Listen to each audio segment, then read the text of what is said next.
Hey there, and welcome to Dark Creaky TV. If you're new, hit that subscribe button for spine-tingling Reddit creepypasta stories that are perfect for a night of chilling thrills. Don't forget to share your thoughts in the comments below. Thanks for watching, and let's get into tonight's stories.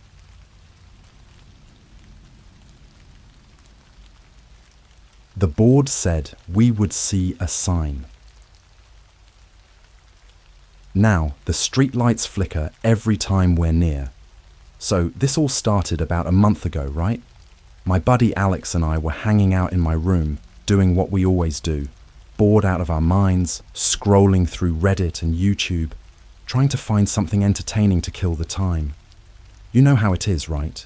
That endless search for something that hits different, something that'll shake up your day. But on this particular night, we found something different. Too different. I don't even remember how we got to the topic of the deep web, honestly.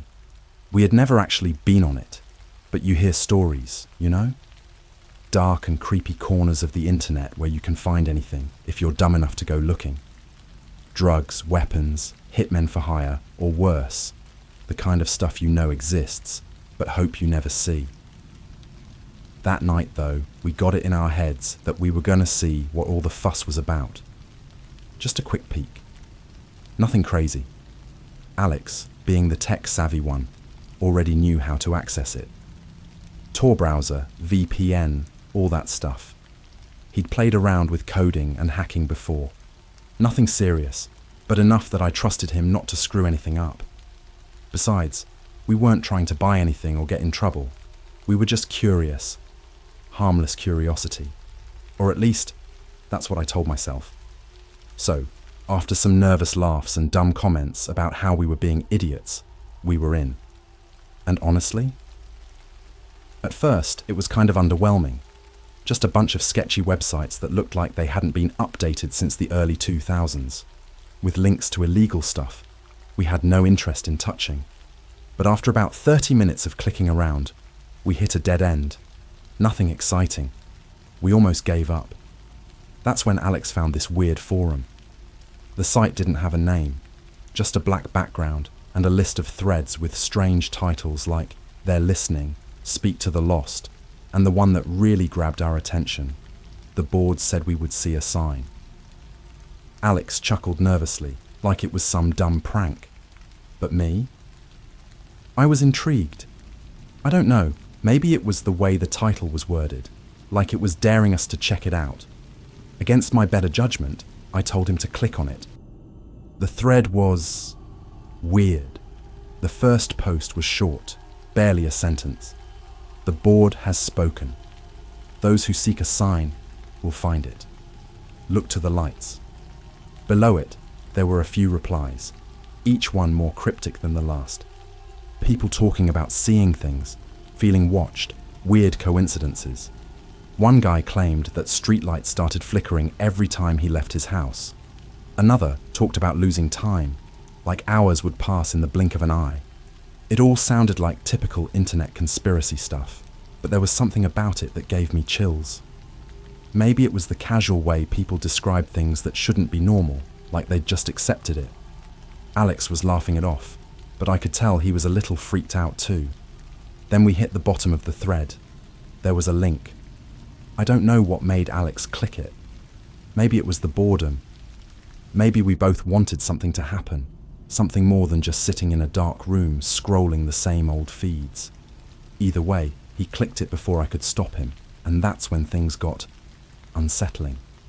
The page that loaded was blank, except for a single message in bold, white text. Ask the board a question. There was a text box underneath it, and Alex, being the impulsive guy he is, typed in, "What is the sign we're supposed to see?"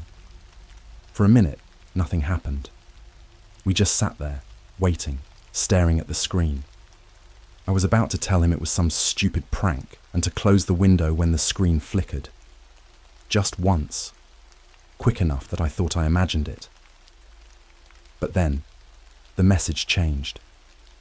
"The board has spoken. You will see a sign. Look to the lights." I swear, The temperature in the room dropped right then. Or maybe it was just me being paranoid. Either way, I suddenly felt off, like someone was watching us. I told Alex to close it. He just laughed, but I could hear the nervousness in his voice as he clicked out of the browser. That should have been the end of it. But that night, on my way home from Alex's place, I saw it. The streetlight on the corner of my block, it flickered. Once, twice, and then it went out. I'll admit, when the streetlight flickered, I laughed it off at first. I mean, come on, a busted streetlight.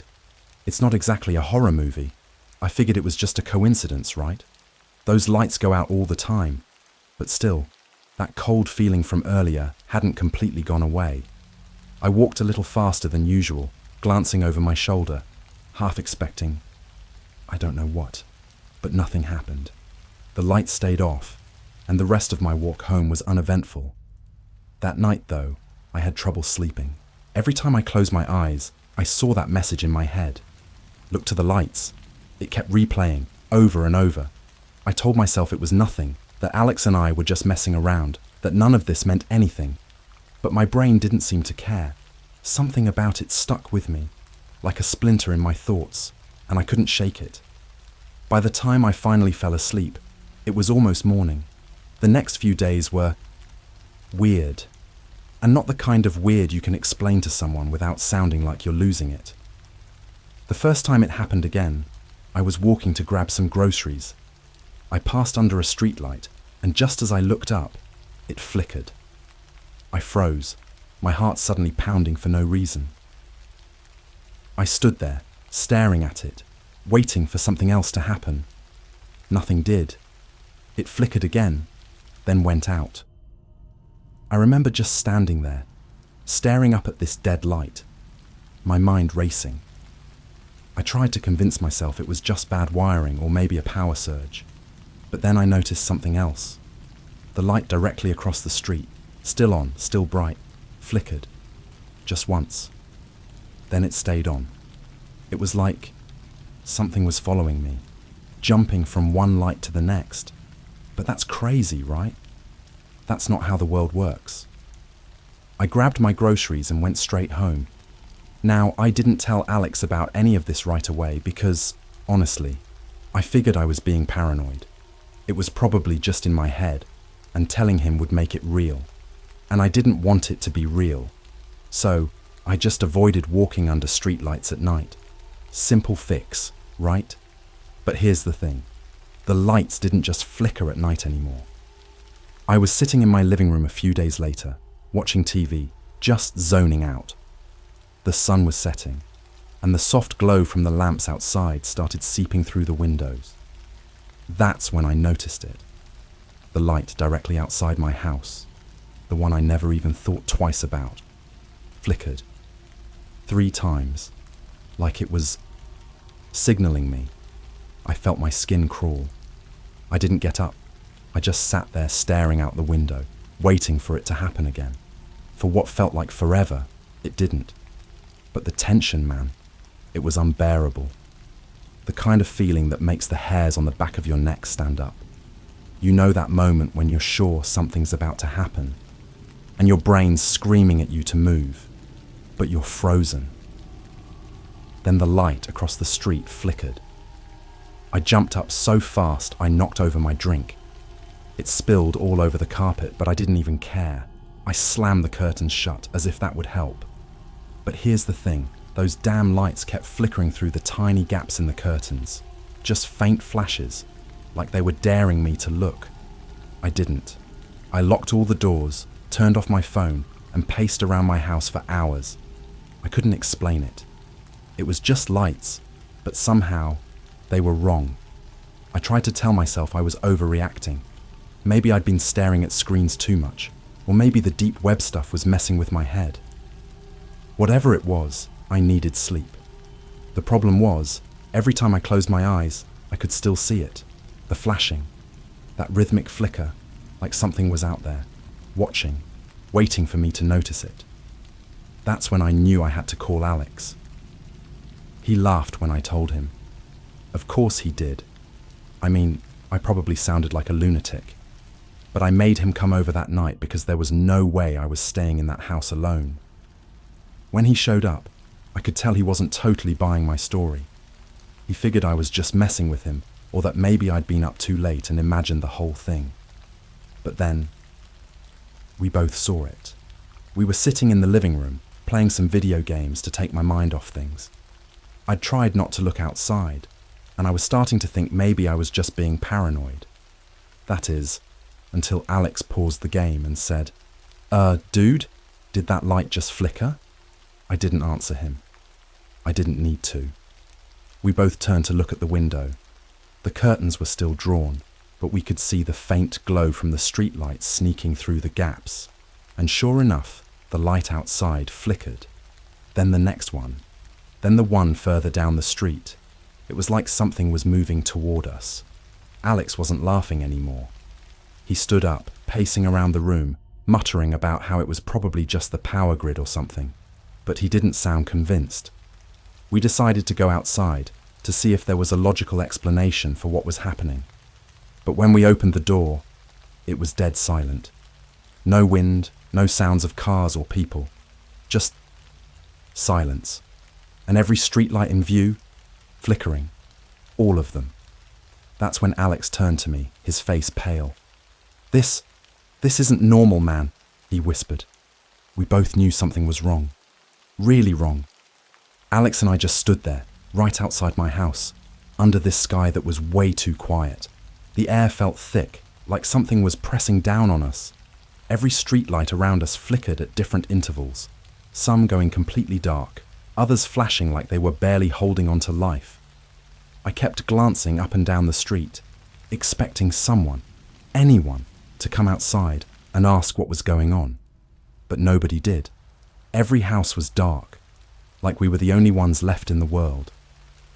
"Let's go back inside," Alex said, his voice shaky, and for the first time, I could tell he was freaked out. This wasn't funny anymore. I nodded, but before we could step back inside, Alex's phone buzzed in his pocket. He pulled it out and frowned. "What the hell?" he muttered, staring at the screen. "What is it?" I asked, but I already had a bad feeling in my gut. Alex turned the screen toward me, and I felt my stomach drop. On his phone was a notification from some random number, a number that wasn't in his contacts, wasn't in mine, wasn't in anyone's. The message was simple, but seeing it there, in plain text, made my blood run cold. "Look to the lights." We didn't even have time to process it before my phone buzzed in my pocket too. I fumbled to pull it out, and sure enough, the exact same message stared back at me. Same number, same words. I swear, I felt like the air got even colder, like something was closing in around us. Alex looked at me with wide eyes, his face pale.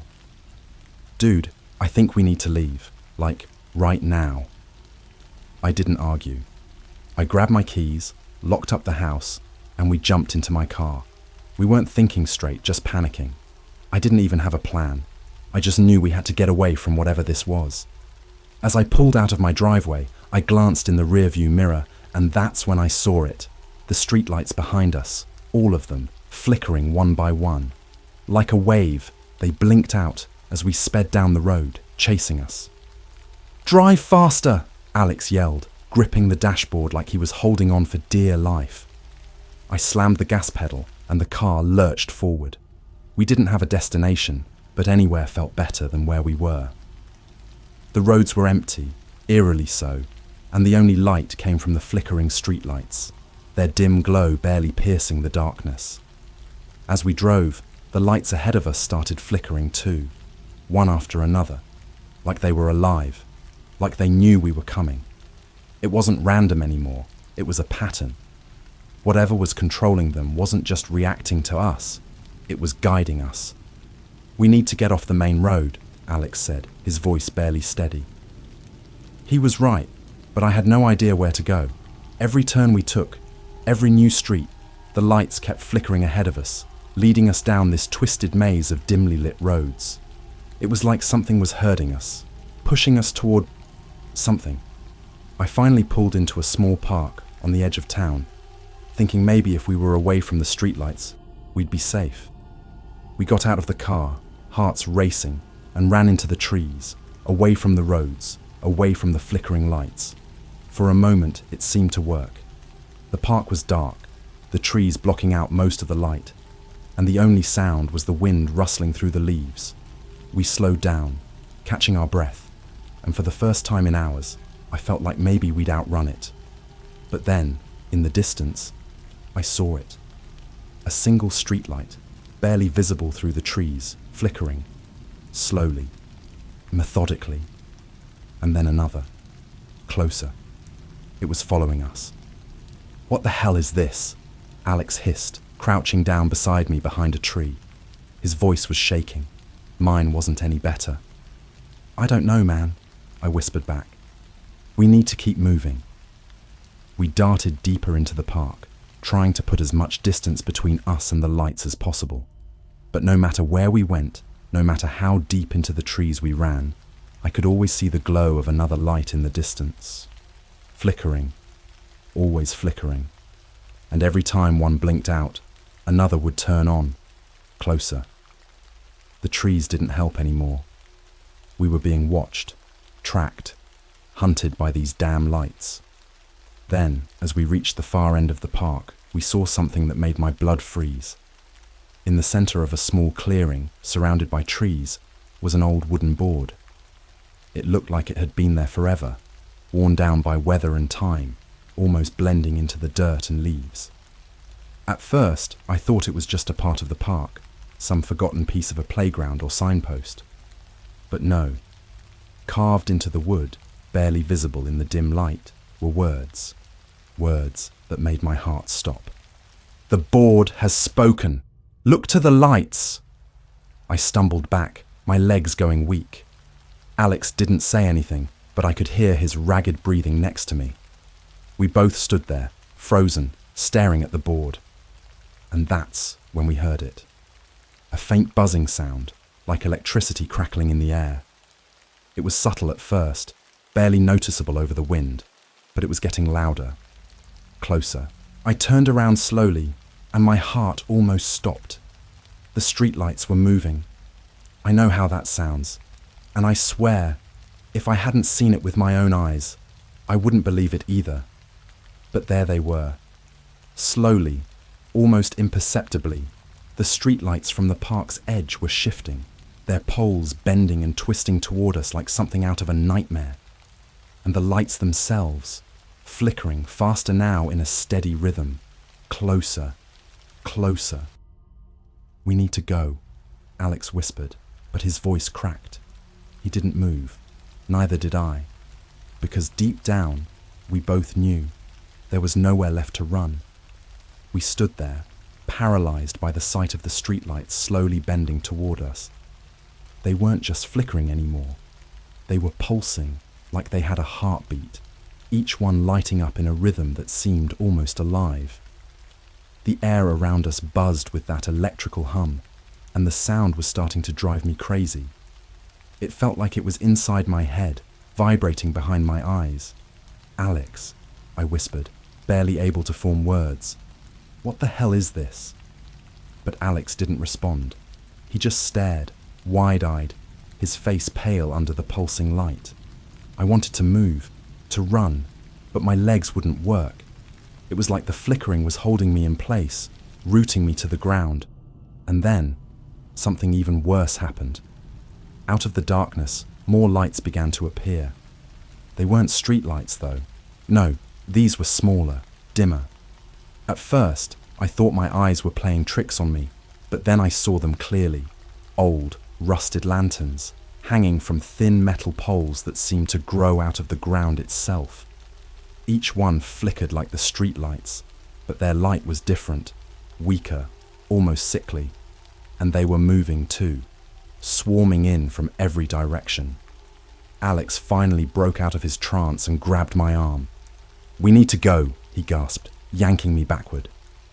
I stumbled, nearly tripping over the uneven ground, but I managed to move. My feet felt like lead, every step heavier than the last, but the sheer terror pushed me forward. We ran, stumbled, really, through the trees, trying to get away from the lights, from the buzzing, from whatever was happening. But they followed us. Everywhere we went, those lanterns flickered into existence, popping up from the earth like some twisted game of whack-a-mole. And the streetlights. They were always there, looming just behind, pulsing in time with our steps. It felt like they were herding us, guiding us deeper into the park. We kept running, but the park seemed endless now. No matter which direction we turned, there was always another lantern, another streetlight. The trees, once comforting, now felt like prison bars, caging us in with these things. Finally, after what felt like hours, we burst through the trees into another clearing. I don't know if we were just going in circles or if this park had changed somehow, but this clearing was different from the last one. There was no old board this time, just a large open space with nothing but dirt and dead grass underfoot. But the worst part, every single light, the street lights, the lanterns, all of them, were now surrounding the clearing. They flickered in a perfect circle around us, creating a boundary we couldn't cross. "We're trapped," Alex muttered, his voice barely a whisper. "They're not letting us leave." I didn't say anything. I couldn't. My throat was too dry, my heart pounding too hard. All I could do was stare at the lights, their rhythmic flickering hypnotizing me, pulling me in. I felt like I was sinking into the ground, like the world was closing in on us. Then something shifted. The buzzing grew louder, almost deafening now. I clamped my hands over my ears, but it didn't help. It was inside me, crawling under my skin. The lights, every single one of them, began flickering faster until they were almost strobing. The clearing was bathed in that sickly, flickering glow, and I swear I could see shadows moving between the lights. Not people, not animals, just shapes, shifting, writhing like they were caught between worlds. Alex grabbed my arm again, pulling me toward the center of the clearing. "Don't look at them," he hissed. "We have to keep moving. We can't stay here." But where were we supposed to go? There was nowhere left. We were surrounded, and those things, those shadows, they were getting closer. I could feel them now, like a pressure in the air, pressing in from all sides. Then the lights blinked off. For a second, everything went dark. Completely, impossibly dark. No stars, no moon, no lights. Just black. I couldn't even see Alex standing next to me. All I could hear was his panicked breathing and my own heart hammering in my chest. And then, just as quickly, the lights blinked back on. But they weren't the same. The street lights were dim now, their glow weak and sickly, casting long, unnatural shadows across the clearing. The lanterns were worse, sputtering like they were about to go out at any second. But it wasn't the lights that scared me. It was what was standing between them. Figures. Dozens of them, maybe more. They were tall, impossibly tall, their bodies thin and elongated like they had been stretched. Their faces, if you could even call them that, were pale, featureless masks, completely blank except for their eyes. Black, empty eyes that flickered just like the lights. They didn't move. Not at first. They just stood there watching us, surrounding us. And then, one by one, they started to step forward. I couldn't breathe. I couldn't think. All I could do was stand there, staring at these things as they moved closer, their limbs bending in unnatural angles, their eyes locked on us. Alex was shaking beside me, but he wasn't running anymore. Neither was I. There was no point. We were surrounded. Whatever these things were, they had us. Then, one of them stepped into the light. It was even worse up close. Its skin, or what I think was skin, was so pale it almost glowed in the flickering light. Its arms were too long, its fingers dragging on the ground as it moved. But the worst part, its eyes, those black, empty eyes. It raised one of its hands, pointing directly at us, and then, in a voice that wasn't a voice at all, more like a static-filled whisper, it spoke. The board has spoken. I swear, when that thing, the figure, spoke, it felt like my brain short-circuited. Its voice was all wrong, like the sound wasn't coming from its mouth, but from everywhere at once, vibrating through the air, filling my head with static. Alex was trembling next to me, his knuckles white as he clutched my arm, but neither of us could move. We were frozen, locked in place by that horrible, suffocating presence. The board has spoken. Those words kept echoing in my head. The board, that stupid deep web forum, the cryptic messages. This all started with that. And now, it was like we were living out some nightmare version of it. I wanted to scream, to run, but my body wouldn't respond. The figures were closing in, stepping silently between the flickering lights, their hollow eyes reflecting the sickly glow. We were trapped. And then, the worst thing happened. The lights started to go out. One by one, the streetlights and lanterns that surrounded the clearing began to blink off, each one extinguishing with a final, faint flicker. Every time a light went out, the figures seemed to get closer, their pale, distorted bodies blending into the growing darkness. The buzzing sound in the air had faded, replaced by a heavy, oppressive silence. It was the kind of silence that felt wrong, unnatural, like the world itself was holding its breath. I turned to Alex, but he was staring straight ahead, his eyes wide and blank, like he was in some kind of trance. I tried to shake him, to snap him out of it, but he just kept mumbling under his breath, repeating the same thing over and over. The board has spoken. The board has spoken. Alex! Snap out of it, I shouted, finally finding my voice. But he didn't respond. His gaze was fixed on the figures, like he was being drawn to them. And then, he started walking. No, no, no, no, don't do this, man! I grabbed his arm, trying to pull him back, but he wrenched free, his movements stiff, mechanical. He was heading toward them, toward it, the first figure that had spoken. It stood there, waiting, its long, bony hands still raised, pointing at him like it was calling him. The lights continued to blink out, one by one, plunging the clearing into near-total darkness. I was panicking, my heart racing so hard I thought it might explode, but I couldn't leave Alex. Not like this. I lunged forward, grabbing him by the shoulders, shaking him as hard as I could. Alex, come on, we have to get out of here. But he just kept walking, his eyes glazed over, like he was being pulled by an invisible string. And the closer he got to the figure, the darker it became, the last few lights flickering weakly, barely holding on. I was out of options. I had to do something.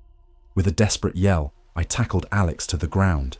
He hit the dirt hard, the impact finally snapping him out of his trance. He blinked, confused, like he didn't know where he was. What's happening? He stammered, but before I could answer, we both looked up. The last light, the final street light in the clearing, flickered once, twice, and then went out. For a moment, there was nothing but darkness, complete, suffocating darkness. I couldn't see Alex, I couldn't see the figures, I couldn't see anything, but I could feel them. I could feel those things closing in, their presence heavy and cold, like they were right on top of us. And then, there was light, but not from a street light. No, this light came from the board, that old, weathered wooden board we'd seen earlier in the park. It was glowing now, a faint, eerie light seeping from the carved words. It was the only source of light left, and it bathed the clearing in an unnatural, sickly glow. And in that glow, I could see them. The figures, all of them, standing perfectly still, surrounding us in a tight circle. I pulled Alex to his feet, both of us stumbling backward, but we had nowhere to go. The figures didn't move, they just watched, their black eyes reflecting the glow from the board. And then, the board began to shift. The wood creaked, groaning as if it was being twisted by some unseen force. The words carved into it, the ones that had been so faint before, were now burning with light, too bright to look at directly. And as the board twisted, the words changed. I couldn't look away. Neither could Alex. We were both rooted to the spot, staring as the letters reformed. The the glowing lines twisting into a new message. "The board has spoken. You are the light." My stomach dropped. The buzzing sound returned, louder than before, drilling into my skull. I didn't understand. I couldn't understand what that meant. But before I could react, the light from the board intensified, burning so brightly that I had to shield my eyes. Alex screamed. I felt a surge of panic, reaching out for him, but I couldn't find him. The light was blinding, so bright it was like staring into the sun. I stumbled back, trying to get away, but I could feel the heat from it, pressing down on me, making it impossible to breathe. The buzzing grew louder, louder, until it was all I could hear, drowning out everything else. And then, just like that, it stopped. The light was gone. I blinked, my vision slowly adjusting to the sudden darkness. The buzzing was gone too, and so were the figures. The clearing was empty, silent. The air felt normal, still even. "Alex," I called out, my voice shaky, but there was no answer. I was alone. The board was still there, sitting in the center of the clearing, but the light was gone. The words had faded, the carvings barely visible in the dim moonlight. And then, off in the distance, just at the edge of the trees, I saw it. A street light. It flickered. Once, twice, and then it went out.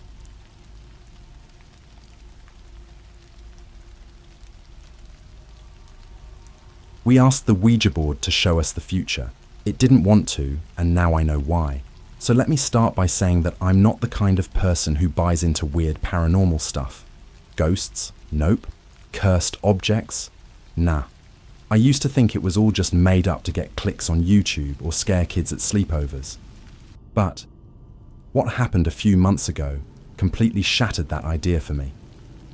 It all started on a Friday night, one of those nights where my friends and I were sitting around, bored out of our minds. It was me, my best friend Jason, and his girlfriend Amy. You know that kind of restless boredom where you've watched everything on Netflix, scrolled through TikTok, and you're just sitting there like, what now? Yeah, that kind of night. Jason is the guy who's always looking for something weird to do, especially when we're bored. You'd think his mind would be full of crazy stuff to pass the time, but on this particular night, his idea was a Ouija board. Now, I know what you're thinking. Who actually believes in those things?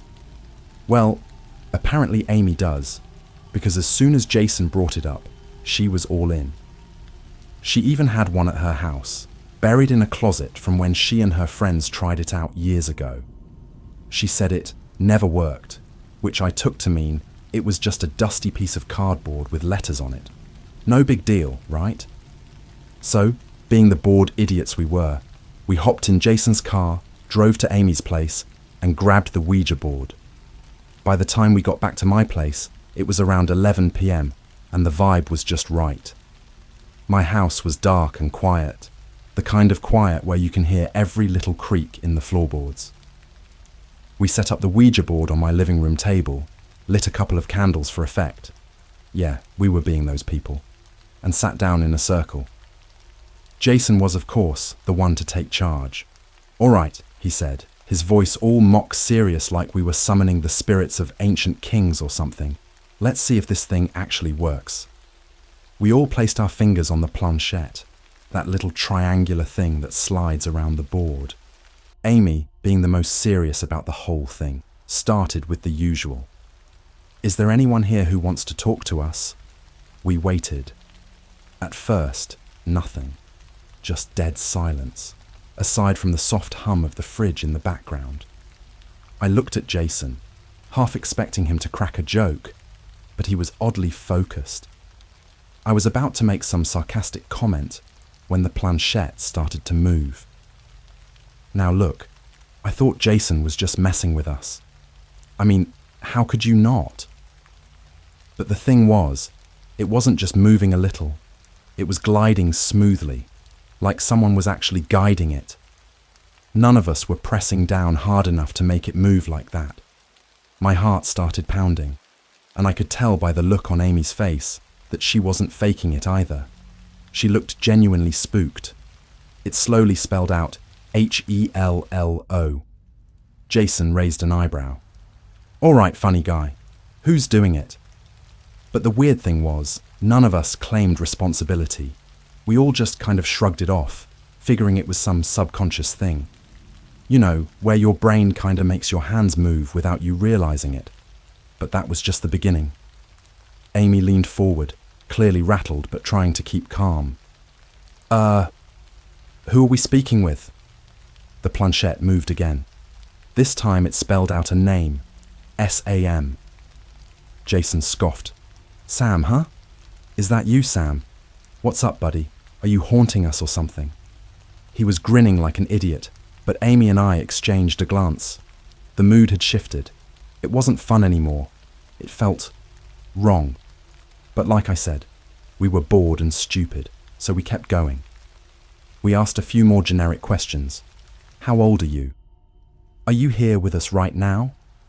And the answers were mostly vague, like a bad chatbot trying to keep up with the conversation. But then Jason, being Jason, decided to push it a step further. All right, Sam, if you can really talk to us, can you show us the future? Can you tell us something that's going to happen? That's when everything changed. At first, the planchette didn't move. It just sat there, like it didn't understand the question. We were about to give up when it started to twitch, almost reluctantly. Slowly, it spelled out, NO. Jason laughed, trying to play it off. What? You can't tell the future? What's the point of being a ghost then? But the planchette jerked violently to NO again. It felt angry. I swear the temperature in the room dropped a few degrees. The candles flickered, casting strange shadows on the walls. Amy whispered, maybe we should stop. But Jason, ever the stubborn one, pressed on. Come on, man. Show us something. Anything. I dare you. That's when the board went still. Completely still. Like whatever was controlling it didn't want to play anymore. And then, just as we were about to pack it in, the planchette moved one last time. It spelled DONTLOOK. We all froze, staring at each other. Don't look? Don't look at what? I asked Jason if he was messing with us, but for the first time all night, he looked genuinely freaked out. I don't know why, but we all just stopped. The energy in the room was off. It wasn't fun anymore. I could feel it in the pit of my stomach. Something was wrong. But of course, we were curious, stupid, curious people. So we didn't stop. And that was our biggest mistake. So, after the board spelled out "Don't look," we all sat there in this weird, tense silence. It felt like the room had been drained of all the casual, dumb energy we started with. I glanced at Jason, expecting him to crack another joke, or maybe get bored and toss the planchette aside. But even he was dead quiet. Amy just sat there, staring at the board like she was trying to figure out if she should be freaked out or not. I remember my hands felt clammy. There was this unsettling feeling in the air, like something was watching us, but not in a normal, you left the window open kind of way. It was like the whole room was breathing with us, waiting. The candles were flickering more than they should have, like there was a draft or something, but the windows were shut. You know that feeling when you're alone in a dark place, and your mind starts tricking you into thinking something's there? It was like that, except all three of us could feel it. Jason cleared his throat and forced a laugh, trying to shake off the tension. Don't look at what, Sam? What's the big mystery here? I swear, the moment he said that, I felt a shiver run down my spine. I didn't even want to joke about it anymore. Amy had already pulled her hands off the planchette, and I was about to do the same when Jason, always the reckless one, asked a question he shouldn't have. If we're not supposed to look, why not? What happens if we do? We waited, eyes glued to the board. It didn't move for what felt like forever. Just the three of us sitting there in this awful, suffocating quiet. I was praying that nothing would happen, that this was all just some stupid game, and we could laugh it off later. Then suddenly the planchette jerked violently to the letter B. We all flinched. Then it slid to A. I felt Amy tense up next to me. "Jason, stop it," she muttered under her breath, clearly thinking he was pushing the thing. But I could see the look on his face. This time, it wasn't him. BAD. Jason blinked, but didn't say anything. His hands were still on the planchette, but he wasn't pushing it. None of us were. The damn thing was moving on its own. It spelled out DONTASK. Jason laughed, this nervous, shaky kind of laugh that didn't sound like him at all. Okay, fine, no more questions, geez. That should have been it, right? We should have stopped right there. But no, of course not. Jason just had to poke the bear. He leaned back, pulling his hands off the planchette, and sighed like he was over it. All right, this is dumb. If Sam doesn't want to show us the future, we should probably just... The lights went out. Just like that. The entire house was plunged into pitch black darkness. I'm not talking about a flickering light bulb or a random power surge. It was like someone had cut the power to the whole block, but when I looked out the window, I could see lights still on at my neighbours' houses. The only light left in the room was the faint, trembling glow of the candles, barely enough to see anything. Amy let out this tiny, panicked gasp. "Jason, what did you do?" "I didn't do anything," Jason snapped, his voice louder than it should have been in the dark. "It's probably just the fuse. Chill." But I wasn't chilled, not one bit. I could feel my heart thudding in my chest, and my stomach was twisted in knots. There was this thick, unnatural quiet, like the whole house was waiting for something, and whatever it wasn't good. I stood up, fumbling around for my phone to turn on the flashlight. My hands were shaking, which was annoying because I was trying so hard to act like this wasn't getting to me. But honestly, I was freaking out, big time. Jason got up too, muttering under his breath about finding the breaker box. He grabbed his phone and turned on the light, shining it around the room. Everything looked the same as it had 5 minutes ago. Same couch, same coffee table, same stupid Ouija board sitting there in the middle of the room. But now it felt like everything was off. Like we'd crossed some kind of line and there was no going back. Amy stood up too, rubbing her arms like she was cold. "We shouldn't have done this," she whispered. "I told you guys. We shouldn't have messed with it." I wanted to tell her she was overreacting, that it was just a game, but deep down, I knew something was wrong. The board hadn't just told us not to look for fun. There was something it didn't want us to see, and I was starting to wonder if we'd pushed too far. Jason, being Jason, tried to laugh it off again. "Look, it's just a power outage. I'll fix the fuse box, and we'll all laugh about this tomorrow. You'll see." He walked off toward the basement, leaving Amy and me standing there in the faint candlelight. I could hear the sound of his footsteps echoing down the stairs.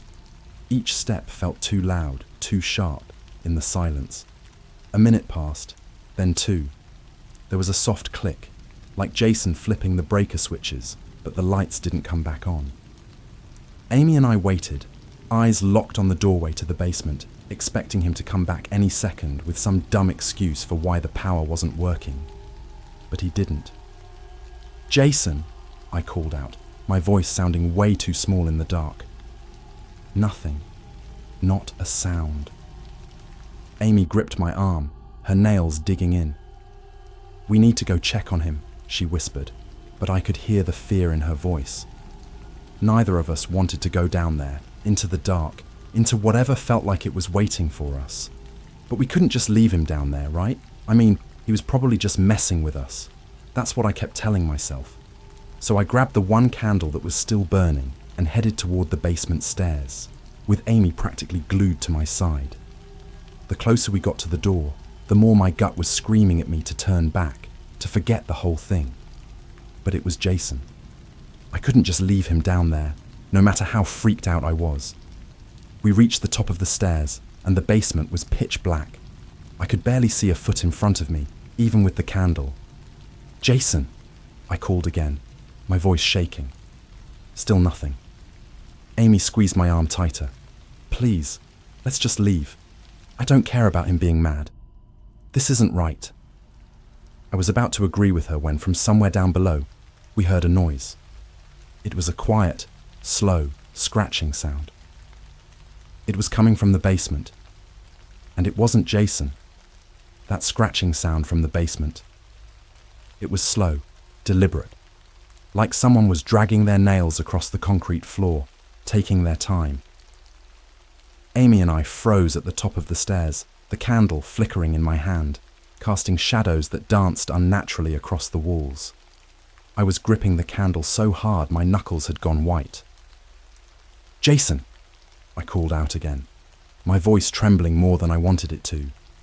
No answer, just that scratching, rhythmic and unsettling, like it was trying to get our attention, or worse, like it was waiting for us to come down.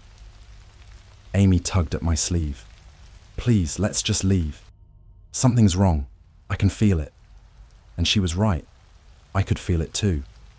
That deep, sinking feeling in my stomach that something had gone way beyond our control.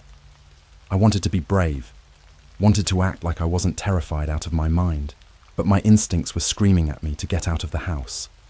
I should have listened to them, but Jason was still down there, and leaving without him wasn't an option.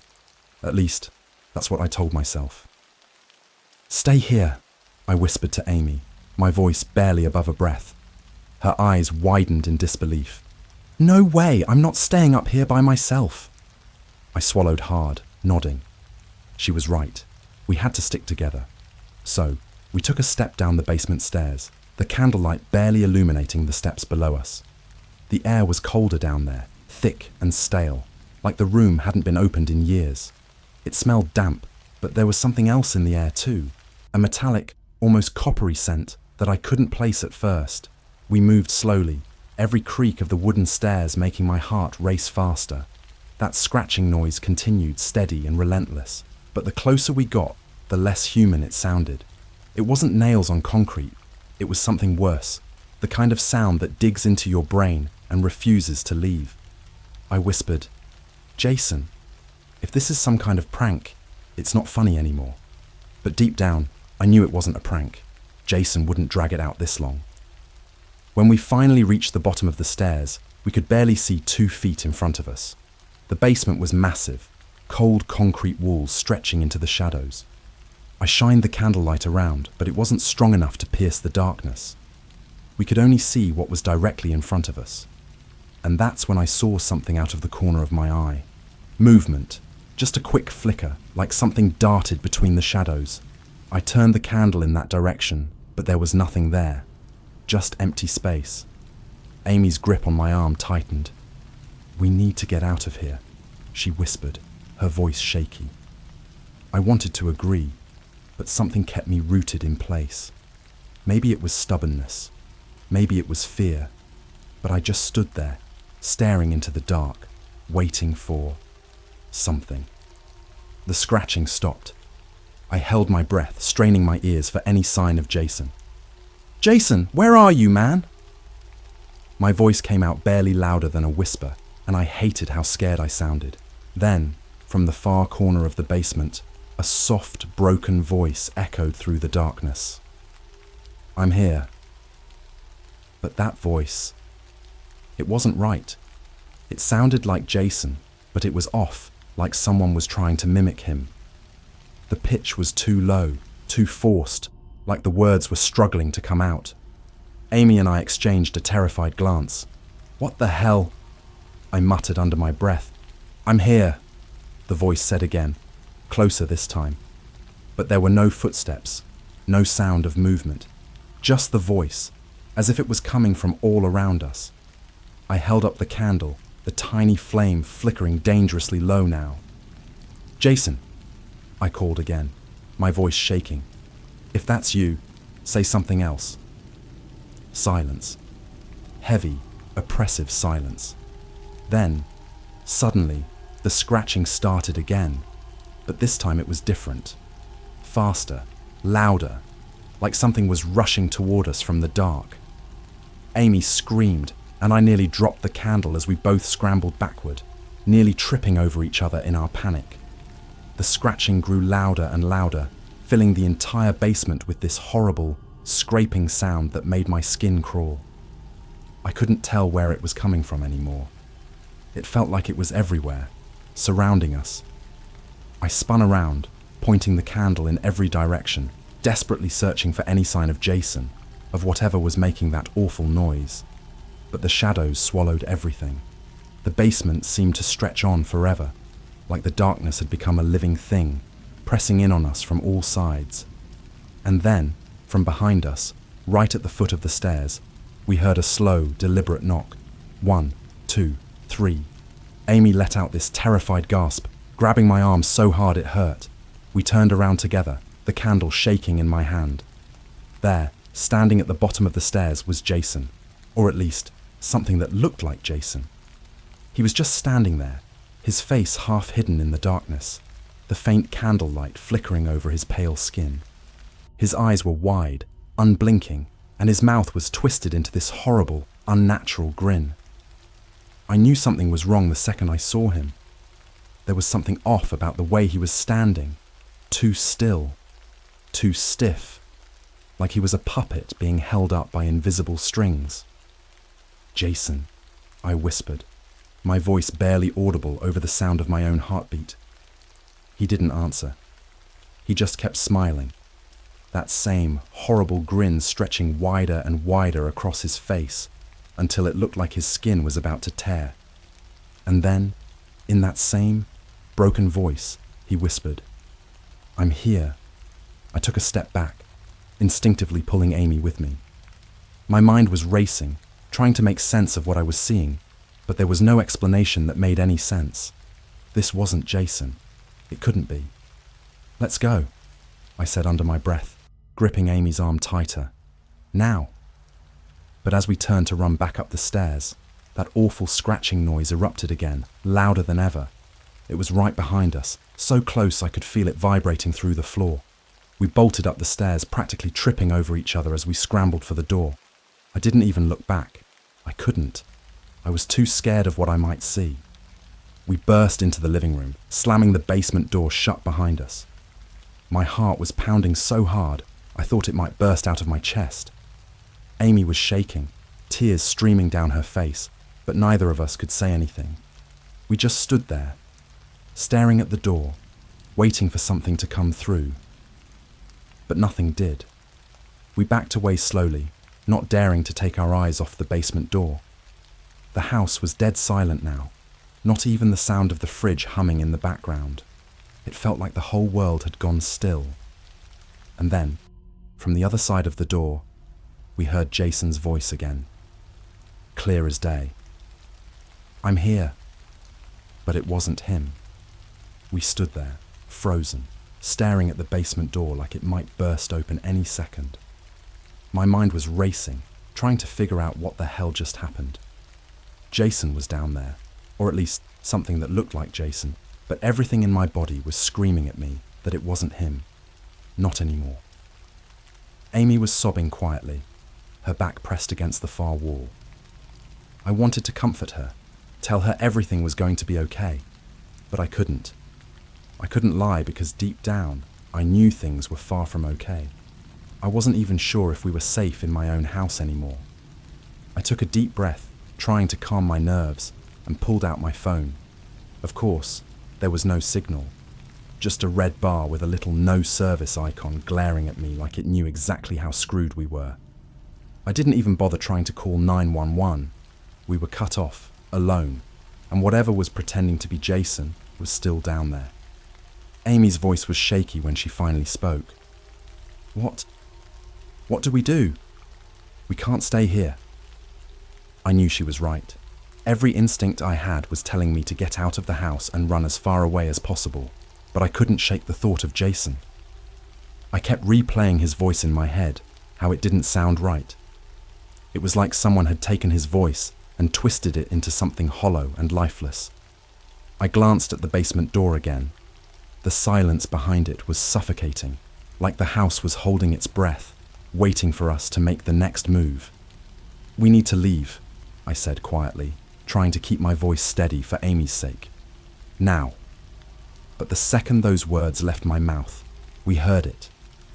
That voice, Jason's voice, coming from behind the door again, as clear as if he were standing right next to us. "Where are you going?" My blood turned to ice. Amy covered her mouth with both hands, her eyes wide with terror. We both stared at the door, not daring to move. The voice was calm, almost casual, like we were just hanging out, like nothing had happened. "Come back down," it said. "I'm right here. It's fine." But it wasn't fine. Nothing about this was fine. I stepped toward the front door, my hand reaching for the handle. "We need to go," I whispered to Amy again. "Don't look back. Just move." We were almost to the door when it happened. The basement door creaked open. Just a sliver at first, but enough to send a fresh wave of terror through me. I hadn't even heard it unlock. There was no sound of the knob turning, no click of the latch. It just opened, slowly and silently, as if something on the other side was watching us. A cold breeze swept through the room, but it wasn't the kind of cold that comes from outside. It was the kind of cold that made your skin crawl, like something unnatural had entered the space. Amy whimpered, grabbing onto my arm so tight I could feel her nails digging into my skin. I didn't blame her. I wanted to scream too. And then we saw him. Jason, or whatever was pretending to be Jason, was standing halfway up the basement stairs, just visible through the crack in the door.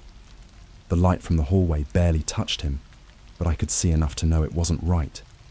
His eyes were too wide, unblinking, staring straight at us. His face was pale, almost ashen, and his lips were still stretched into that grotesque grin, wider than before, like his mouth had been carved into a permanent smile. It looked painful, like his skin was pulling too tight over his teeth, and his head, it was cocked slightly to the side, as if his neck had been broken, but he was still standing. "Why are you leaving?" the thing asked, still using Jason's voice, but now there was something else beneath it. A second voice, fainter, ruspier, like it was inside the Jason thing, trying to break free. "Don't you want to see what happens next?" I nearly yanked the door off its hinges in my rush to get it open. I didn't care anymore. I didn't care if Jason was still down there, or if that thing had taken him. Whatever was in my house now wasn't human. It wasn't my friend. And I was not about to stick around to find out what it wanted. "Come on!" I shouted to Amy, pulling her toward the door. She was practically paralyzed with fear, but I managed to drag her with me. We stumbled out into the front yard, the cold night air hitting us like a slap to the face. We didn't stop running until we reached the street. Only then did we look back at the house. The living room windows were dark, just like before, and the basement door was closed again. No sign of Jason, or that thing, anywhere. The whole place looked normal from the outside, like it hadn't just turned into a nightmare. "What do we do?" Amy's voice was barely a whisper. She was shaking all over, her eyes red from crying. I didn't know what to tell her. Calling the cops felt pointless. What was I going to say? "Hey, my friend might be possessed by a demon or something. Can you send someone over?" But that wasn't an option. "We're not going back in there," I said, more to myself than to Amy. "We can't." But as the words left my mouth, something caught my eye. Movement. In the window. Jason. He was standing in the living room, staring at us through the glass. His face was still twisted into that awful grin, his head still cocked at that unnatural angle. He was just standing there, watching us. But it was his hand that made my blood run cold. He was holding the Ouija board, and he was pointing at us. At first, I didn't understand what he was doing, but then it hit me. The planchette. His finger was moving the planchette, dragging it slowly across the board, spelling out something we couldn't see from the street. But we didn't need to see it. We already knew what it said. The same message it had given us before. DONTLOOK. The thing that was pretending to be Jason didn't want us to leave. It wanted us to come back. And it was giving us one final warning. Amy grabbed my arm. "Let's go," she whispered urgently. We have to go. Now. I nodded, but I couldn't tear my eyes away from the window. Jason, or that thing, was still watching us, that horrible grin frozen on his face, his hand still moving over the board. I wanted to run, to forget this ever happened, but I couldn't shake the feeling that it wasn't over. Not yet. We started walking away, but I kept glancing back at the house, half expecting Jason to come bursting through the door, chasing after us. But he didn't. He just stood there, watching us leave, that smile never fading. And as we turned the corner, disappearing from view, I heard his voice one last time. See you soon. We didn't stop running until we were halfway down the street, the house far behind us, but the terror still hanging in the air like a weight on our chests. Amy was gasping, her breath coming out in shallow sobs, and I was barely holding it together myself. The night was deathly quiet, not even the usual hum of traffic in the distance, just the sound of our footsteps pounding against the pavement and our own ragged breathing. We made it to the small park a few blocks away, collapsing onto one of the benches under a flickering street lamp. For a minute, neither of us said anything. We just sat there, staring at the ground, trying to catch our breath and process what had just happened. I can't believe that was real, Amy finally whispered, her voice breaking. She was shaking all over, her hands still clenched in fists. That wasn't Jason. It couldn't have been. I know, I muttered, my throat dry and tight. I don't know what it was, but it wasn't him. We both fell silent again, the reality of the situation settling in. My mind was racing, trying to piece together some kind of explanation, but there was nothing logical about what had happened. 1 minute, we were messing around with the Ouija board, and the next, Jason was gone, replaced by something that looked like him, but wasn't him at all. What are we going to do? Amy asked, her voice barely audible. She looked at me, her eyes wide and filled with terror. We can't go back, not after that. She was right. There was no way we were setting foot in that house again. But the problem was, Jason was still in there, or whatever was left of him. I wanted to call someone, anyone, but who do you call when something like this happens? It wasn't like we could walk into a police station and explain what was going on. They'd think we were crazy, and honestly, I wasn't even sure if I wasn't going crazy at that point. I hesitated, the words sticking in my throat. I think we need help, real help, someone who knows what this is, like a priest or a... But before I could finish the sentence, my phone buzzed in my pocket. The sudden vibration made me jump, and for a second, my heart leaped into my throat. I yanked it out, expecting to see another useless, no service message. But it wasn't that. It was a text. From Jason. The screen lit up with his name, the message glowing in the dim light of the park. My hand shook as I unlocked my phone, Amy leaning over my shoulder, her breath catching in her throat. The message was short, just 2 words. Come back. I stared at the screen, my mind blank. My first instinct was to throw the phone as far away as possible, but I couldn't look away. It was Jason's number, Jason's name on the screen, but I knew it wasn't him, not anymore. What the hell? Amy whispered, her voice shaking. Before I could respond, another text popped up, and this one sent a cold wave of fear crashing over me. I'm outside. Amy's eyes widened in terror as she looked around the park, her head snapping in every direction. I followed her lead, scanning the shadows, but there was no one. The park was completely empty, just the 2 of us huddled under that flickering streetlight. But I knew better than to feel safe. Whatever had happened to Jason, it was playing with us, and it wasn't done yet.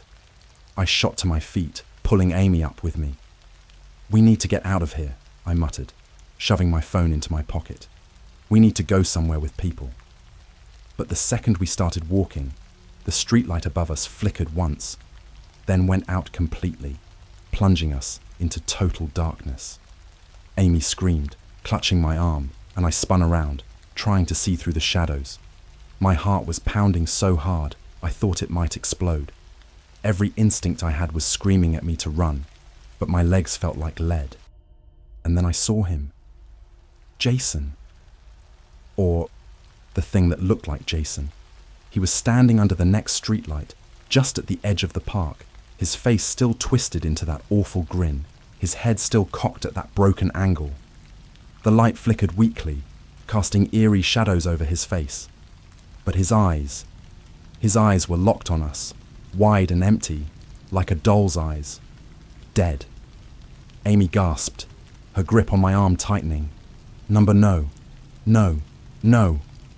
I felt like I was frozen in place, my mind screaming at me to move, but my feet wouldn't listen. The thing that had once been Jason took a slow, deliberate step toward us, his movements stiff and unnatural, like his joints weren't working properly. And then, in that same horrible, broken voice, he spoke again. Come back. His voice echoed through the park, distorted and hollow, like it was coming from everywhere and nowhere at the same time. I couldn't move. I couldn't even breathe. It was like I was trapped in a nightmare, and no matter how hard I tried, I couldn't wake up. He took another step, and then another, his grin widening, his head tilting even further to the side, as if it might snap off entirely. Come, back, he said again, dragging out the words, his voice dripping with something inhuman. That was it. I snapped out of whatever trance I'd been in and yanked Amy's arm, pulling her away from the park, away from the thing that was once our friend. We bolted down the street, our feet pounding against the pavement, my heart thundering in my chest. I didn't dare look back. I couldn't. I didn't want to see if it was following us. We didn't stop running until we reached the main road, cars and streetlights finally appearing in the distance. The sight of other people made me want to collapse in relief, but I didn't slow down until we were safely under the bright glow of a 24-hour gas station.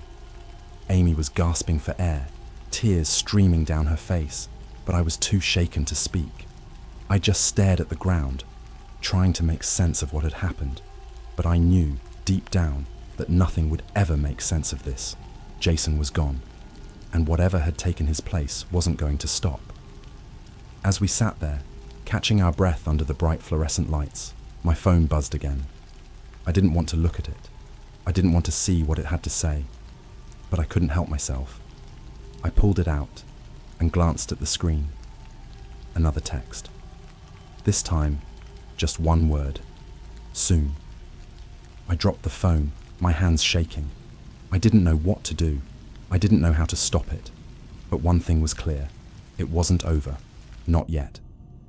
Final edit. I wish I could say that was the end. But whatever we unleashed that night is still out there. I haven't been back to the house since, and I've blocked Jason's number. But I keep getting texts from numbers I don't recognize, all saying the same thing. Soon.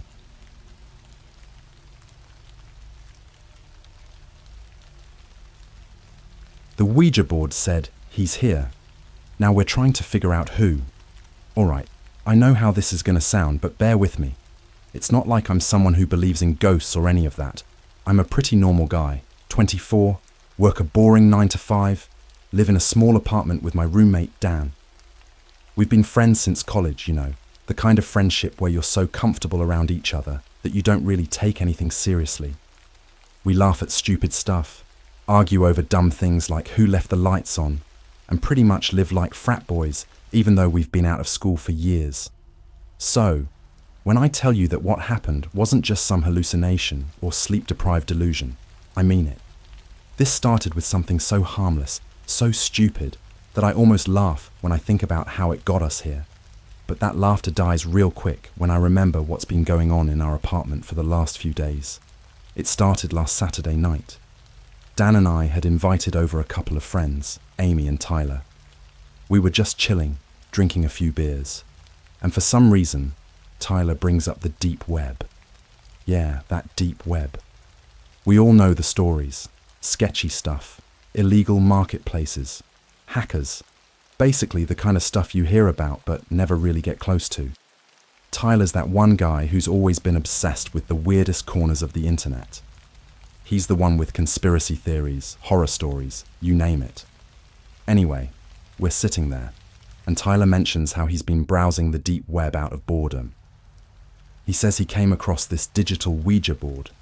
At first, we all thought he was joking. Like, what the hell is a digital Ouija board? But he wasn't. He pulled out his laptop and showed us this sketchy-looking website, complete with a 90s-style black and green interface. The site looked like something a high school kid would have coded in his mum's basement. I rolled my eyes because, come on, a Ouija board online.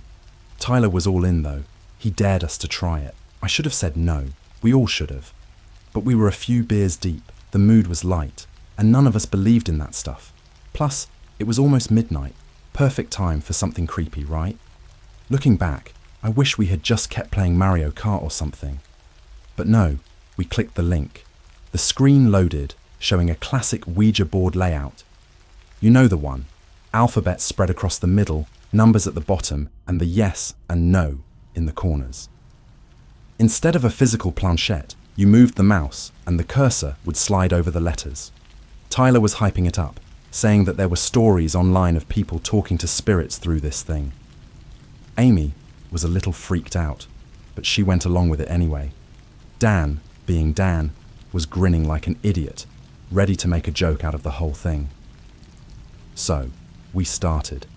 Nothing fancy, just the usual. We asked the typical questions like, "Is anyone here?"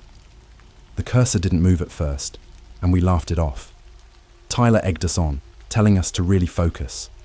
I'm not sure why, but we kept at it. Then it happened. The cursor moved. And not just a little nudge or anything. I'm talking it slid across the screen, faster than any of us expected, landing dead center on yes. Now you're probably thinking someone was moving the mouse, but I swear to you, all four of us had our hands off the laptop. The mouse wasn't one of those touchpad ones either. It was a USB mouse, completely stationary. Tyler's grin faded a little, and even Dan, the king of skepticism, got quiet. "All right, who's messing with this?" Amy asked, but none of us said anything. It's one of those moments where no one admits they're scared, but you can feel it hanging in the air.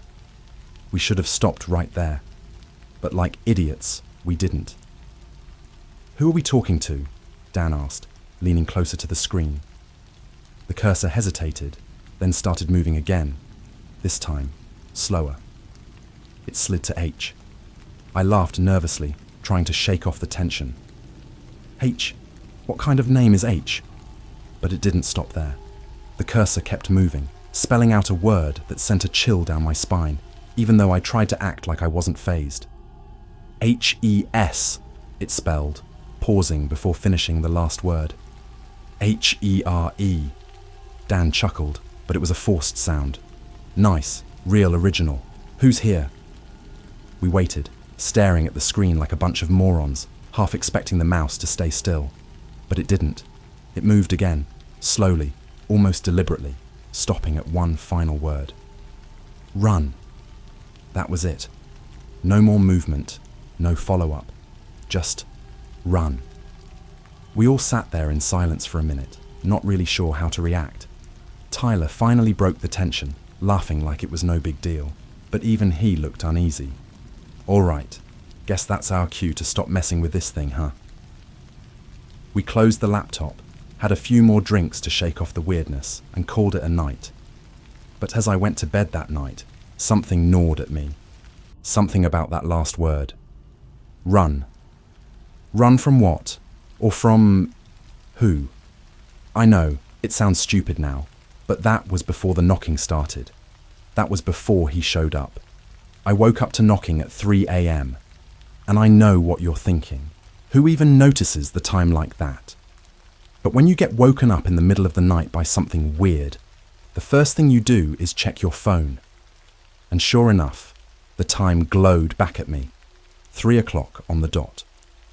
At first, I thought it was just Dan messing with me. He'd done it before, like sneaking into my room after a night of drinking, trying to scare me awake. But when I sat up in bed, the knocking wasn't coming from my door. It was distant, like it was coming from the front door of the apartment. Now, our place isn't big. It's a basic 2-bedroom, 1-bath kind of deal, with a small hallway connecting the bedrooms to the living room and kitchen. But in the dark, with that faint knocking, the place felt like it stretched on forever. I listened, holding my breath, waiting for it to stop. Maybe it was just someone knocking on another door down the hall. We'd had drunk neighbours before, so it wasn't totally out of the ordinary. But this knocking was slow, rhythmic, too deliberate. 3 knocks. Pause. 3 more. Like it was following some sort of sick pattern. I lay back down, telling myself to ignore it, convincing myself it was nothing. But right as I closed my eyes, the knocking got louder. Closer. I shot up again, heart pounding in my chest. It was definitely coming from the front door, and it wasn't stopping. By this point, I figured Dan must have heard it too. I grabbed my phone and shot him a text. "Dude, you hear that knocking?" No response. I waited for another minute, hearing the knocks grow louder, until finally, I swung my legs out of bed and stood up. If no one else was going to check it out, I guess it had to be me. I crept out of my room, my footsteps barely making a sound on the hardwood floor. The apartment was pitch black, except for the faint orange glow from the streetlights outside. As I moved down the hall, the knocking seemed to echo through the walls, like it was somehow inside the apartment, not just at the door. I was trying to convince myself that it was just some drunk guy, lost and banging on the wrong door, but my gut told me otherwise. I reached the front door and froze. The knocking stopped, just like that. Dead silence. I stood there for a second, unsure if I should even open it. Every part of my brain screamed, "Don't!" But then, Dan's bedroom door creaked open behind me. I nearly jumped out of my skin. Dan shuffled into the hallway, rubbing his eyes like he'd just woken up. He glanced at me, then at the door. "You heard that too?" I nodded. "Yeah." "You think it's one of the neighbours?" Dan shrugged. He wasn't freaked out. He never got freaked out. Only one way to find out. Before I could stop him, Dan unlocked the door and swung it open. No one was there. Just the empty hallway of our apartment building. It was eerily quiet, like everyone in the complex was asleep except for us. No footsteps, no voices. Nothing. Dan leaned out, looked both ways, then turned back to me with a grin. "Guess you're hearing things, man." But as he said that, we both heard it. The same 3 knocks. Except this time, it was behind us. I whipped around, my heart racing, and stared at the apartment. The living room was still dark, and nothing looked out of place. But those knocks, they'd come from somewhere inside. Dan's grin faded. He took a cautious step back into the apartment, shutting the door behind him. What the hell was that? We stood there for a moment, both of us too freaked out to move. Then, slowly, the knocking started again. 3 knocks, then a pause, then 3 more.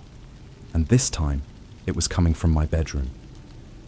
Dan and I exchanged a look, and I could tell he was no longer in the mood for jokes.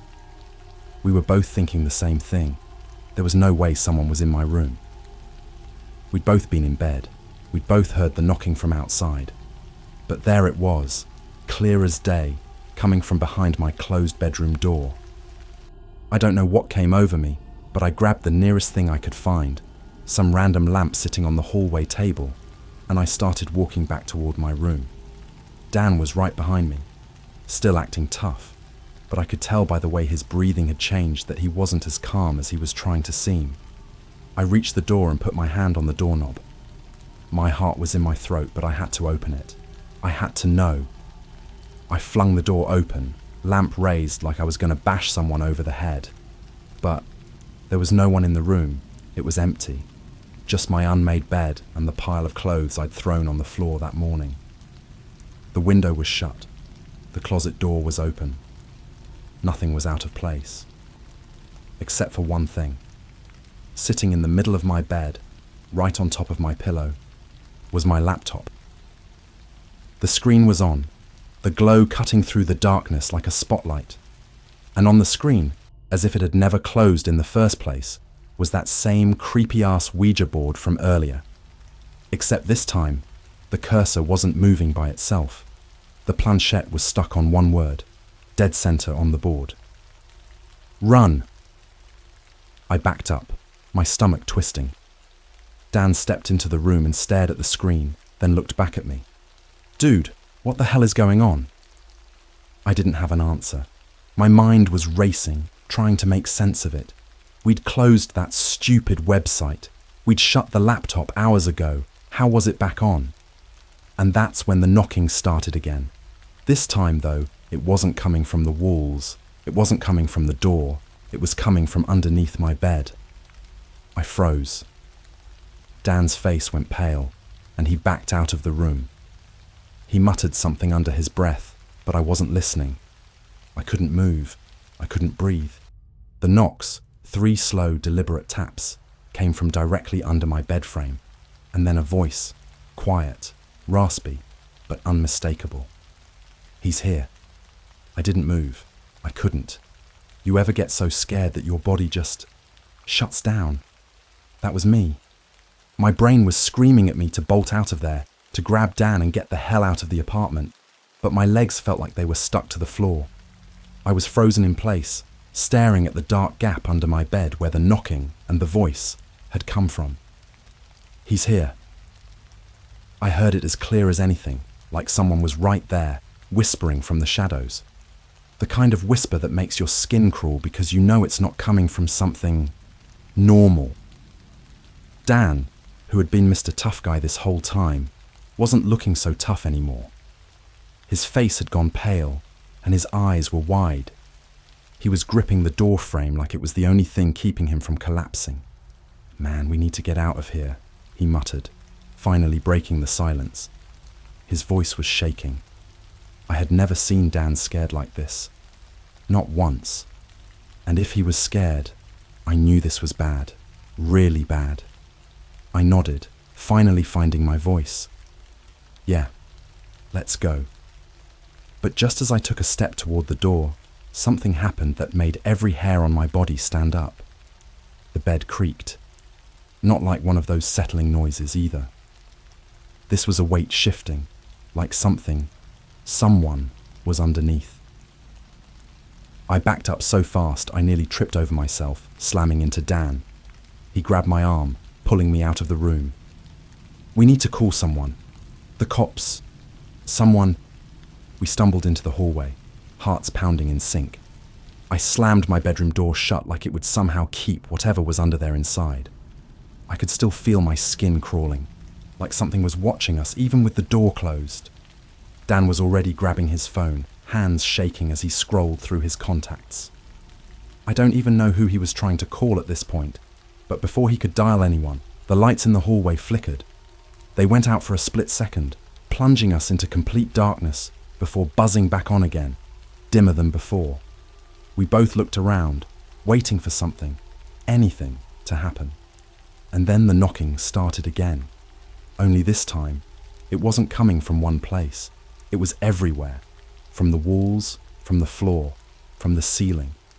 It was like the apartment itself was alive, like there were a dozen hands knocking from all sides, surrounding us. Dan swore under his breath, backing up toward the front door. Screw this, man. I'm not sticking around to find out what's next. I didn't argue.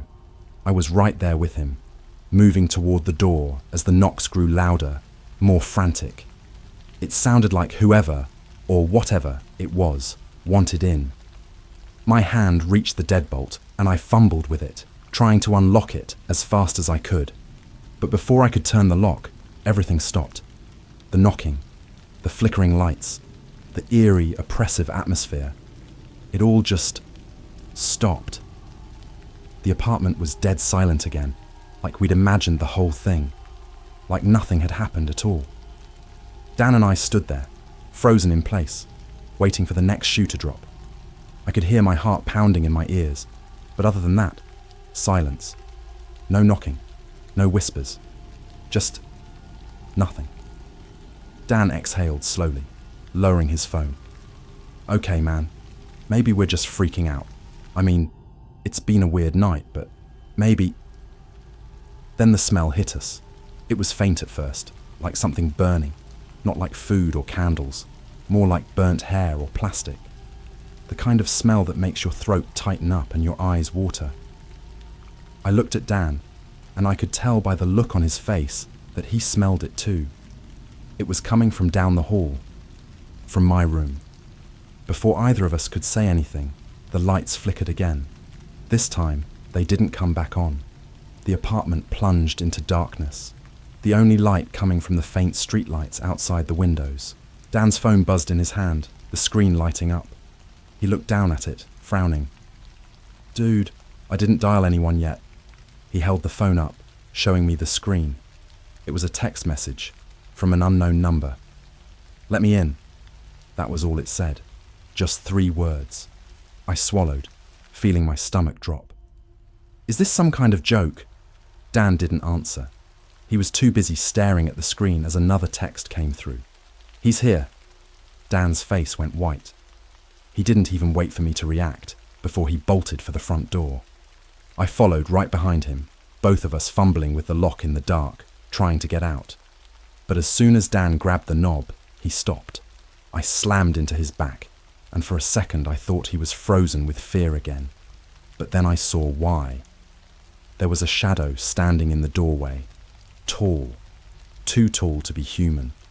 Its outline was faint, like it was blending with the darkness, but you could see the shape, and it was wrong. Its arms were too long, stretching down past its knees, and its head was tilted at an unnatural angle, like it was trying to peer through the crack in the door. Dan backed up slowly, eyes locked on the shadow. What the hell? The smell of burning hair grew stronger, filling the apartment, suffocating us. The thing in the doorway didn't move, didn't speak. It just stood there, blocking our only exit. That's when we heard it again. The voice. Except this time, it wasn't a whisper. It was a low, guttural growl that reverberated through the apartment. He's here. I don't know what came over me, but something snapped in my brain. I grabbed Dan by the arm and yanked him away from the door, pulling him back toward the living room. We can't go that way. We stumbled into the kitchen, the darkness pressing in around us. I could barely see a thing, but I knew we had to find another way out. The windows. They were our only shot. I grabbed a chair and swung it at the nearest window with all my strength. The glass shattered, the sound cutting through the silence like a gunshot. Cold air rushed in, but before we could climb out, the knocking started again. This time so loud and violent that it felt like the walls were shaking. And then, from the hallway behind us, came the sound I'd been dreading. The slow, deliberate creak of my bedroom door opening. Dan turned toward it, his eyes wide, his breath coming in short, panicked bursts. We need to get out of here, man. Now. I didn't need to be told twice. I grabbed the windowsill, hauling myself up, but just as I was about to climb out, I heard something that made my blood run cold. It was my voice, from inside the apartment. He's here. I froze, my brain struggling to process what I'd just heard. That wasn't Dan. That wasn't some trick of the wind or the building settling. It was me, and it was coming from the hallway. I don't think my body has ever been as cold as it was in that moment, hearing my own voice coming from the dark hallway behind me. It was like my brain short-circuited. I could feel Dan's eyes on me, but I couldn't look at him. I couldn't look at anything except the gaping black hallway where that voice, my voice, had just echoed out. He's here.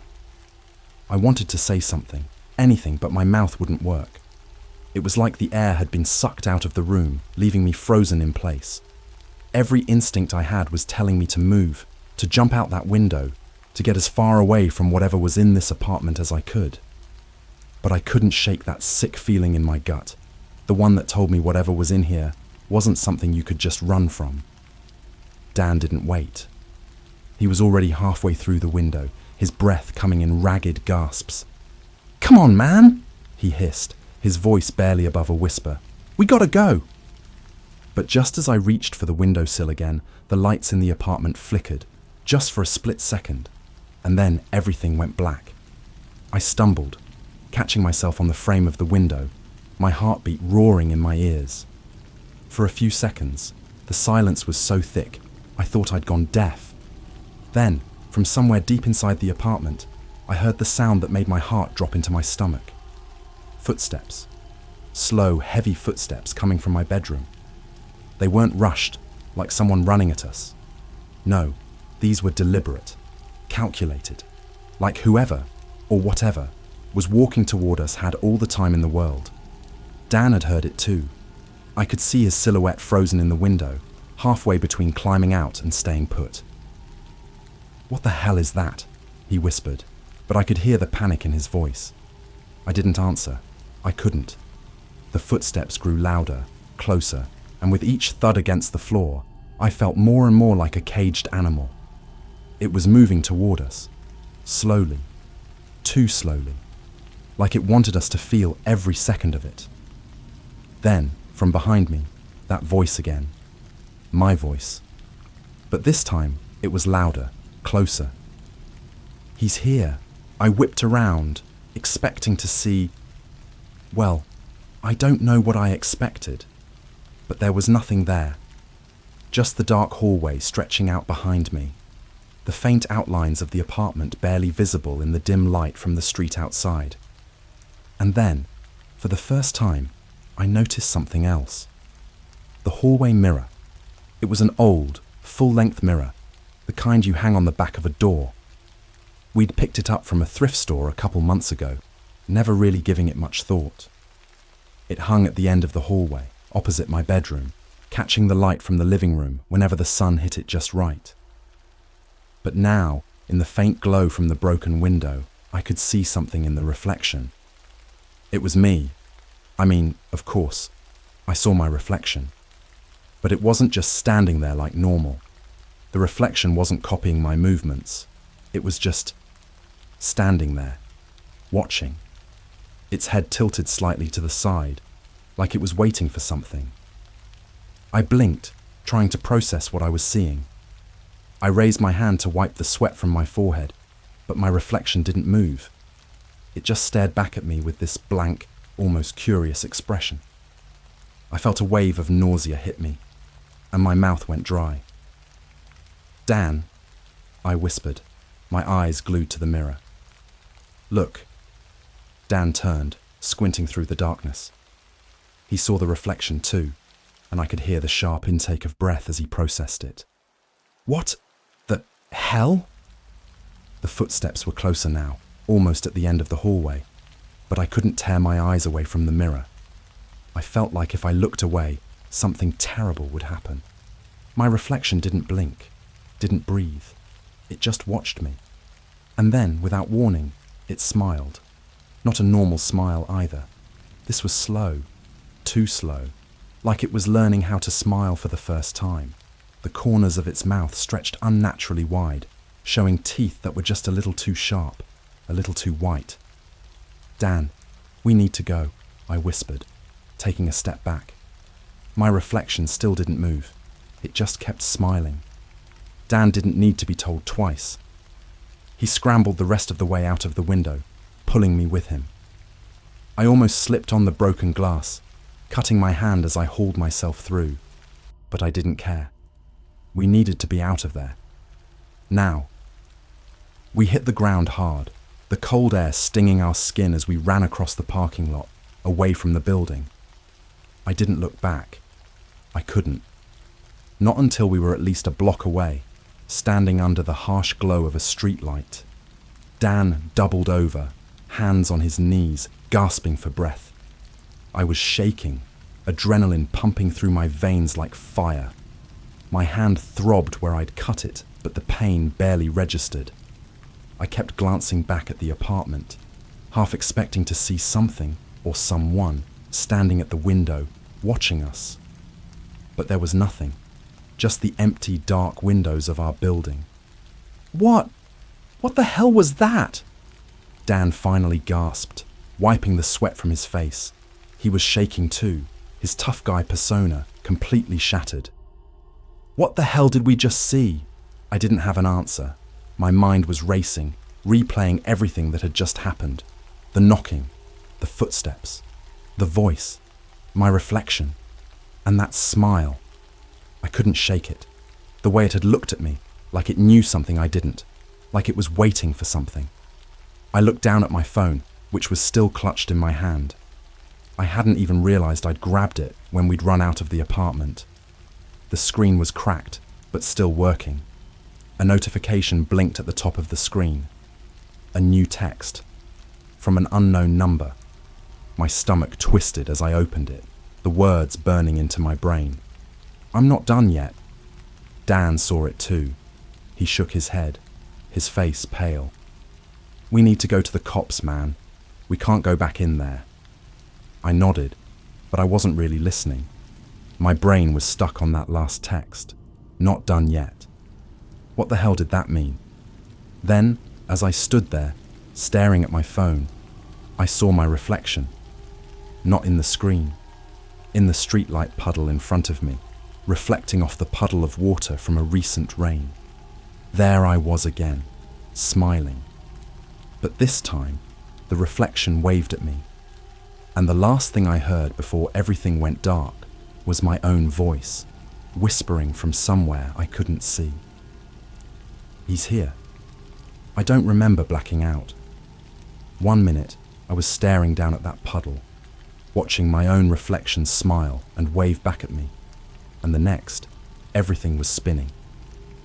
It felt like I was falling, not down, but deeper, like the ground had given way beneath me, and I was sinking into something I couldn't crawl out of. When I came to, I was lying on the sidewalk, the cold pavement pressing into my back. I blinked up at the streetlights, trying to make sense of where I was. The last few hours felt like a blur. No, like a nightmare. But the ache in my body told me it was all real. Dan was standing over me, his face pale and his eyes wide with fear. "Dude, are you okay?" His voice cracked. "You just collapsed." I sat up slowly, my head pounding. What happened? You were just standing there, staring at the puddle, and then you... Dan stopped, shaking his head. "I don't know, man. You just dropped. I thought you..." He didn't finish the sentence. He didn't need to. We both knew how close we'd come to something way beyond what we could handle. I looked around, trying to shake the dizziness. The street was quiet now. Too quiet. It felt like we were the only two people left in the world, like the whole neighborhood had gone to sleep and forgotten about us. And maybe it had, or maybe it was watching. "I saw it again," I said, my voice barely above a whisper.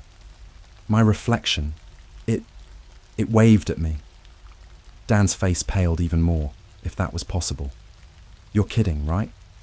I shook my head, rubbing my eyes. I wish I was. We sat there for a minute, neither of us saying a word. The cold night air wrapped around us, but it didn't do much to numb the fear that had taken root deep in my chest.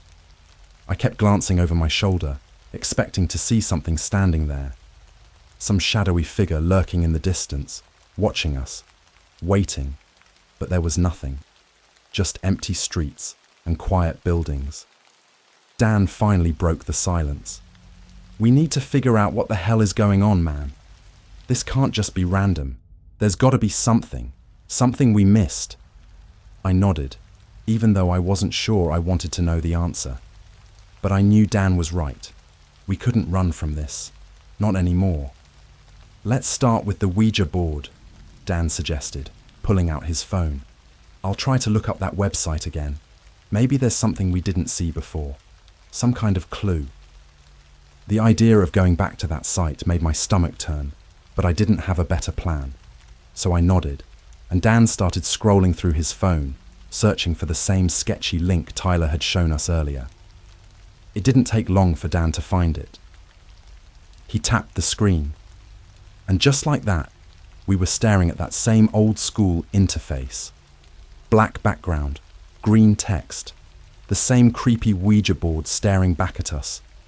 But something was different this time. The board was already moving. Dan didn't touch the phone, neither did I. But the planchette on the screen was gliding across the letters, spelling out something before our eyes. We both froze, watching as it spelled out the word, welcome. I felt the hairs on the back of my neck stand up. I don't know why, but that one word felt worse than anything else we'd seen. Worse than the knocking, worse than the voice, worse than the reflection. Dan glanced at me, swallowing hard. You think this is it? This is who he is? Before I could answer, the planchette moved again. This time faster, like it was in a hurry. It darted across the board, pausing only long enough to spell out another message. You let me in. My blood ran cold. I could feel the weight of those words, like they were pressing down on my chest. It wasn't just a warning, it was a statement of fact. We had let something in, and now it wasn't going anywhere. Dan was shaking his head. No, this is insane. We didn't. How did we even? He stopped, staring at the screen as another message formed. Look in the mirror. I looked up from the phone, my heart pounding in my chest. The words hung in the air, heavy and undeniable. Dan let out a nervous laugh. Yeah, no thanks. I've had enough of mirrors for one night. But before I could say anything, the phone screen went black. The website was gone, replaced by the reflection of Dan's face on the screen. He stared at it for a moment, then froze. Because in the reflection, behind him, there was something else. It was faint, like a shadow, but it was there, tall, looming. And its eyes were locked on us. Dan, I whispered, my throat tightening. He didn't turn around. He couldn't. He just stared at the reflection on the phone, his breathing shallow and fast. The shadow behind him started to move, slowly. It lifted one impossibly long arm, reaching out for him. Without thinking, I grabbed Dan and pulled him away from the phone, snapping him out of whatever trance he was in. The phone fell to the ground, the screen shattering on impact. But I didn't care. All I cared about was getting away from whatever that thing was. We scrambled to our feet and backed away, staring at the spot where the shadow had been.